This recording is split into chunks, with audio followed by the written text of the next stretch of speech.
नमस्कार, मेरा नाम है आदित्य चौहान और आप देख रहे हैं इंडिया न्यूज़ का डिजिटल प्लेटफॉर्म।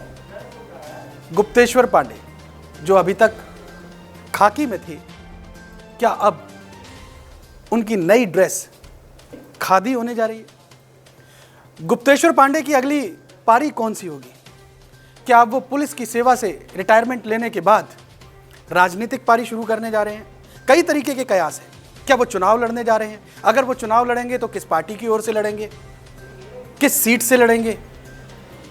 ये तमाम सारे जो सवाल हैं वो राजनीतिक गलियारों में तैर रहे हैं और कई तरीके की अफवाहें भी उड़ रही हैं। इन तमाम सवालों को मैं आपको सिलसिलेवार तरीके से समझाने की कोशिश करूंगा। गुप्तेश्वर पांडे बिहार के डीजीपी रहे हैं, लेकिन बीते मंगलवार की शाम को इन्होंने वीआरएस ले लिया, यानी स्वैच्छिक सेवानिवृत्ति, वॉलेंटरी रिटायरमेंट। और इनके इस्तीफे को केंद्र सरकार ने, बिहार की सरकार ने स्वीकार भी कर लिया। जैसे ही इनके इस्तीफे की खबर सामने आई, इसके बाद जो राजनीतिक बयानबाजी है वो शुरू हो गई। चूंकि सुशांत सिंह के केस में गुप्तेश्वर पांडे वो शख्स हैं जिन्होंने बिहार सरकार की ओर से, सुशांत सिंह की फैमिली की ओर से बहुत ही मुखर होकर के आवाज उठाई थी। लिहाजा रिया चक्रवर्ती के जो वकील हैं सतीश मान शिंदे, उन्होंने कहा कि गुप्तेश्वर पांडे ने सुशांत को न्याय नहीं दिलाया, खुद को न्याय दिला दिया। संजय राउत शिवसेना के बड़े नेता हैं, वो कैसे पीछे रहते, वो भी इस बयानबाजी में कूद पड़े और उन्होंने कहा कि जो पार्टी गुप्तेश्वर पांडे के साथ खड़ी होगी, जनता उसका साथ नहीं देगी। गुप्तेश्वर पांडे ने जो राजनीतिक तांडव मचाया, उसका इनाम मिलेगा उनको।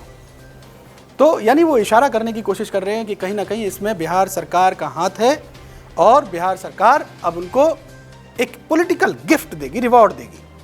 रिवॉर्ड क्या देगी? यानी बिहार में विधानसभा इलेक्शन पास में, अक्टूबर नवंबर के महीने में विधानसभा इलेक्शन है। और जहां तक गुप्तेश्वर पांडे का सवाल है, तो 2009 में आपको याद होगा जब लोकसभा के इलेक्शन थे, उस दौरान ये आईजी थे बिहार में, 1987 बैच के हैं। 2009 में ये आईजी थे और उस दौरान जब लोकसभा चुनाव थे तब इन्होंने बक्सर से चुनाव लड़ने की कोशिश की थी और उस वक्त भी इन्होंने वीआरएस लिया था, यानी अपनी पेशकश कर दी थी, इस्तीफे की रिक्वेस्ट डाल दी थी। लेकिन हुआ क्या, इनको उम्मीद ये थी कि जो बक्सर सीट से लालमुनि चौबे, उनको दोबारा टिकट नहीं मिलेगी और शायद इन्हें मौका मिल जाए, लेकिन ऐसा हुआ नहीं।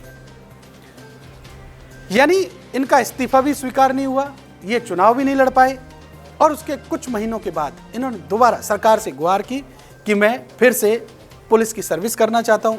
लिहाजा सरकार ने इनके इस्तीफे की रिक्वेस्ट को वापस दे दिया और इन्हें फिर से बहाली मिल गई। 2019 में आकर के ये बिहार में डीजीपी बने और उसके बाद से, जब से सुशांत सिंह का केस सामने आया है, तब से ये लगातार बहुत मुखर होकर के इन्होंने डिफेंड किया है बिहार सरकार को और सुशांत सिंह के परिवार की ओर से भी बहुत सारे आरोप लगाए हैं रिया चक्रवर्ती के ऊपर। जब इस तरीके की बयानबाजी शुरू हुई कि क्या गुप्तेश्वर पांडे इलेक्शन लड़ेंगे, तो वो भी मीडिया के सामने आए और उन्होंने अपनी सफाई दी। उन्होंने कहा कि देखिए, हर समाज के लिए, हर तबके के लिए मैंने काम किया है और बड़ी निष्पक्षता के साथ काम किया है।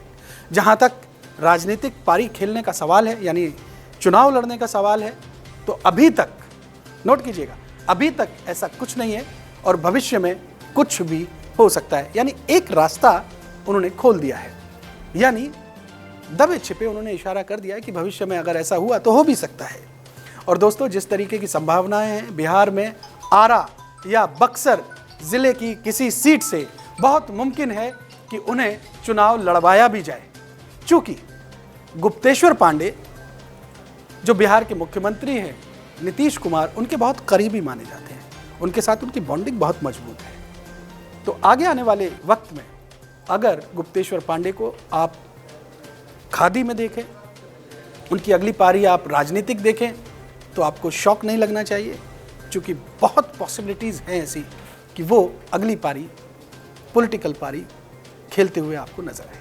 बहरहाल ये जानकारी आपको कैसी लगी, इसे लेकर के आप कमेंट कीजिए, इस वीडियो को शेयर कीजिए और हमारे चैनल को सब्सक्राइब कीजिए। बहुत शुक्रिया।